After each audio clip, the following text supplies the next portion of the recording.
আপনি তো এখানে এসেছেন, শ্রদ্ধা নিবেদন করছেন, দোয়া মোনাজাত করেছেন। এখনো আমরা শহীদ প্রেসিডেন্ট জিয়াউর রহমানের কবরস্থানে।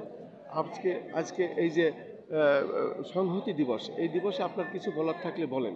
আপনার নাম আমি পরিচয় দেবেন। আমি সর্বপ্রথম এই দিবসটির সাথে সিপাহী বিপ্লবের এই সময় আমি আমার নেতা শহীদ রাষ্ট্রপতি জিয়াউর রহমানের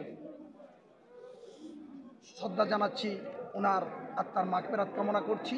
কারণ এই দিনটিতে দুষ্কৃতকারীরা এক সময় আমাদের প্রয়াত নেতা জিয়াউর রহমানকে সেনা ক্যাম্পে বন্দি করেছিলেন। সাধারণ সেনাগণ ওনার প্রতি এত মানবতা দেখে ওনাকে উদ্ধার করে এবং তারা সাদরে আমন্ত্রণ জানায় এদেশের আপন মানুষের পাশে দাঁড়ানোর জন্য।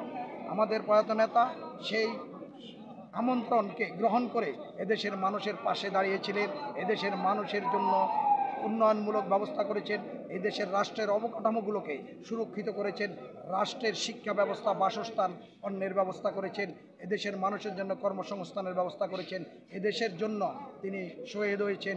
আমি উনার উত্তরোত্তর মাগফিরাত কামনা করি। এখন আমি আরও এই দিনে আমার নেত্রী বেগম খালেদা জিয়ার সুস্থতা কামনা করি।